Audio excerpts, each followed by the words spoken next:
প্রিয় বন্ধুরা, কেমন আছো সবাই? জানি ভালো নেই। দেশের এই পরিস্থিতিতে এই ভিডিওটা আপলোড না করে পারলাম না। আমাদের অর্থমন্ত্রীকে, মাননীয় অর্থমন্ত্রীকে আমার মন থেকে অসংখ্য ধন্যবাদ দিতে ইচ্ছে করতেছে, কারণ আমি জানতাম না আমি এত বড় লোক। আমার দৈনিক হাত খরচ নাকি 1,000 টাকা। আমার প্রশ্ন হলো, আমার দৈনিক 1,000 টাকা যদি হাত খরচ হয়, তাহলে আমি কেন 7.5% ভ্যাটের জন্য রাস্তায় নামবো? অত টাকা আমার থাকলে আমি অবশ্যই পুলিশের ধাক্কা, মানুষের এত কষ্ট করে রোদে পুড়ে ঝড়ে ভিজে আমি আন্দোলন করতে দিতাম না। মাননীয় অর্থমন্ত্রী সাহেব আরও ক্যালকুলেশন করে দেখিয়েছেন আমাদের, 1,000 টাকার 7.5% ভ্যাট নাকি 750 টাকা। ওনার ক্যালকুলেশনে যদি দেশ চলতো, তাহলে আমাদের পথে ভিক্ষা করতে হতো।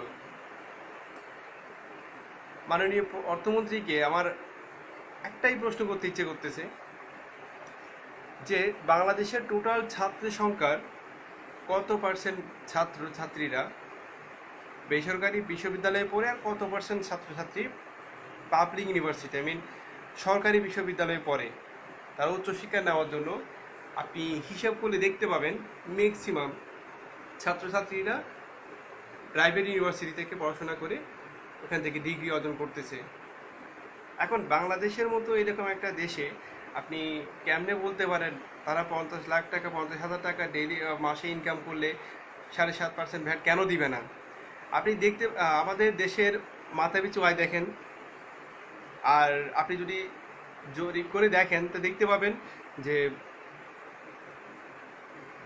আমাদের দেশের বেসরকারি বিশ্ববিদ্যালয়ের ম্যাক্সিমাম ছাত্রছাত্রীরা নিম্নবিত্ত অথবা নিম্ন মধ্যবিত্ত পরিবারের ছাত্র, এবং এর অধিকাংশ ছাত্রছাত্রীরাই দেখা যায় টিউশনি করে, পার্ট টাইম জব করে, যেসব আপনারা ইংলিশে কী বলে এটাকে, অড জব, ওইসব অড জবগুলো করে আমরা কোনো মধ্যে হাত খরচটা চালাই। সেই দেখায় আপনি বলেন আমাদের 1,000 টাকা নাকি দৈনিক হাত খরচ। এমন ছাত্রছাত্রীরা আছে 2,000 টাকা দিয়ে পুরো মাস চালাই দেয়। আপনি জানেন না, কারণ আপনি জানতে চান না।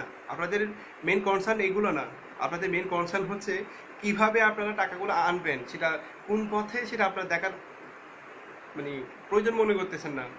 কেন? দেশে তো আরও অনেকগুলো খাত আছে, ওই জায়গায় আপনি ভ্যাট প্রযোজ্য করেন। যেমন আমরা জানি যে ইলিগ্যাল যে কার্যক্রমগুলো, এই যে পর্নোগ্রাফি আছে, আপনাদের উচ্চ শ্রেণীর কিছু যে বার, বিভিন্ন মদ, এইসব জিনিসগুলোতে আপনারা ইলিগ্যাল কাজগুলোতে যখন সাপোর্ট দেন, কালো টাকা যখন আপনারা সাদা করার সুযোগ দেন, এইসব ইলিগ্যাল কাজগুলোতে যদি আপনারা ভ্যাট প্রযোজ্য করেন, তাহলে চিন্তা করেন কি পরিমাণ টাকা আসতে পারে। আর আপনারা উচ্চশিক্ষায় ভ্যাট বসাচ্ছেন যাতে শিক্ষার মানটা কমে যায়। আপনি বলতেছেন যে 7.5% ভ্যাট ছাত্রদেরকে দিতে হবে না, দিতে হবে কর্তৃপক্ষকে। কাহিনীটা এমন হয়ে গেল না যে খামারিরা দুধ দেবে, গরু ছাগলে নয়। এটা কেমন জানি হাস্যকর হয়ে গেল না? কর্তৃপক্ষ টাকা দেয় না, টাকা আমরাই দেই, এবং টাকাগুলা ওরা কিভাবে আমাদের কাছ থেকে আদায় করবে সেই উপায়টা তাদের অনেক ভালো করে জানা আছে বলেই তারা এখন কর্তৃপক্ষ। আমরা ছাত্র হিসেবে এখানে পড়াশোনা করতেছি। আপনাদের হাতে ক্ষমতা আছে। আমরা দেখলাম আমাদের অনেকগুলো ভাইকে আপনারা বেদম পিটাচ্ছেন, গুলি করতেছেন, নিরীহ নিরস্ত্র ছাত্রদের উপর আপনারা গুলি করতেছেন। আপনাদের বুক কাঁপে না? এই ছেলেগুলাই একসময় আপনাদের বিভিন্ন পদে দাঁড়াবে, একসময় ওরা পুলিশ হবে, একসময় ওরা ভালো কোনো পজিশনে যাবে। একবার চিন্তা করতে পারতেছেন তাদের রিয়েকশনটা কেমন হবে? ছাত্ররা কোনো রাজনৈতিক দলের সাথে সম্পৃক্ত নয়। আমরা রাজনীতি বুঝি না, আমরা পড়াশোনা করতে আসছি। এখন আপনারা যদি এই পড়াশোনার মধ্যে রাজনীতির ইস্যুগুলো ঢোকাই দেন, আসলে আমরা কোনো উপায় নাই, দেয়ালে পিঠ থেকে যাবে। তো আমি আশা করব আপনারা তর্ক বিতর্ক হার জিতে না গিয়ে আপনার মন অন্তরের অন্তঃস্থল থেকে একবার চিন্তা করে দেখেন যে আসলে কোনটা ভালো কোনটা মন্দ, 7.5% ভ্যাট প্রযোজ্য করা উচিত কি উচিত না। এবং আমি দেখেছি অনেকগুলো দেশের মধ্যে এই সুযোগগুলো দেওয়া হয়, যে উচ্চশিক্ষার জন্য অনেকগুলো সুযোগ দেওয়া হয় যাতে উচ্চশিক্ষা অর্জন করে দেশের যাতে উন্নতি হয়। আর আপনারা করতেছেন কি?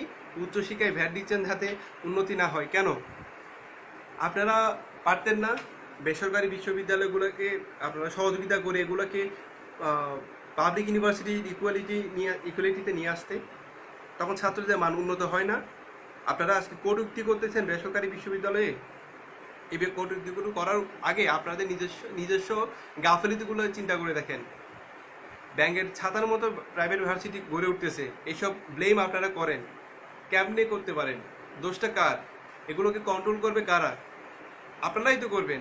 আপনারা যদি এগুলো কন্ট্রোল করতে না পারেন তো উঠছে কেন এই কৈফিয়তটা আমরা দিব না? আমরাই আপনাকে প্রশ্ন করব, কেন এগুলো এভাবে গড়ে উঠতেছে, কেন এগুলোর মান খারাপ? আপনারা এগুলো কন্ট্রোল করবেন। নিজের অযোগ্যতা, নিজের অজ্ঞতা ঢাকার জন্য আপনারা আমাদের উপর এইসব ব্লেমগুলো দিয়ে নিজের দোষ আপনারা চাপাইতে পারবেন না। দেশের মানুষ অতটা অজ্ঞ না।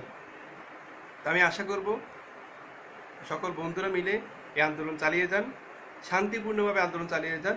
আমরা নিরস্ত্র মানুষ, আমরা আমাদের অধিকার আদায়ে আন্দোলন করতেছি। এই আন্দোলনটা সফল করার দায়িত্ব আমাদের সবার। এবং আমি অনুরোধ করব সকল ছাত্ররা, কি পাবলিক কি প্রাইভেট, আমরা সবাই ছাত্র, আমাদের সহযোগিতা এগিয়ে আসুন, এটাই আমি কামনা করি। ধন্যবাদ সবাইকে।